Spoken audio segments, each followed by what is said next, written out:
Now that you've created your group, you're able to start adding topics for your students to answer.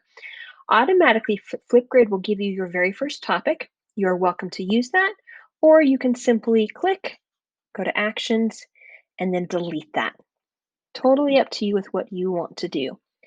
If you want to create your own topic, you can start from scratch by simply clicking on Add a Topic, or you can check out what others have already created in the Discovery tab.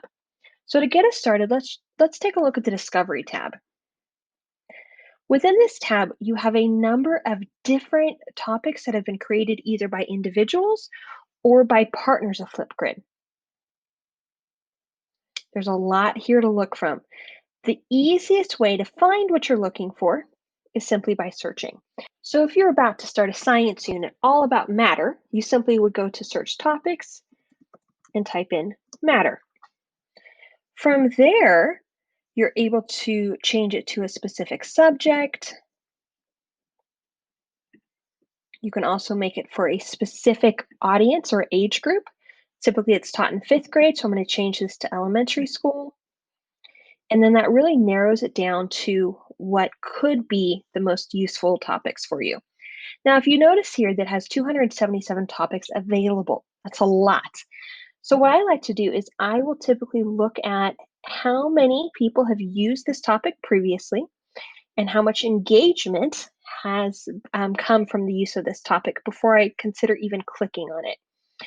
Well, I see this one right here has been used 55 times. So I'm going to click on this topic and then take a look at it. So it looks like this teacher has taken a video from YouTube and it's asking the students to tell the 3 states of matter using Flipgrid. So obviously as a teacher, I want to actually watch what the video is. So by clicking on it, it'll instantly open up that video here in YouTube and I'm able to watch what it is before deciding whether or not I want my students to watch this video. If this is something that I feel like my students would benefit from doing, I can either save to my collection or go straight to adding the topic. And I want to add it to a group, the group that I've already created, my demo group. Once I've added it to my group, I can click go to my topics. I see I have it right here. If I want, I can edit this. I don't have to do exactly what the teacher had originally put down. I can go to edit topic and then make any changes that I want. In addition, I can add extra media if I want to. I can change how much time my students have to record their responses. I'm able to say whether or not the students can add comments to other students. I typically have this turned off because my students need to learn the ability to learn how to leave appropriate comments before I have this option turned on. And then I always have topic moderation turned on. This means that I have to pre-approve any video before students are able to see what others have listed. And I do this in case you have that one student who chooses to do something that is inappropriate.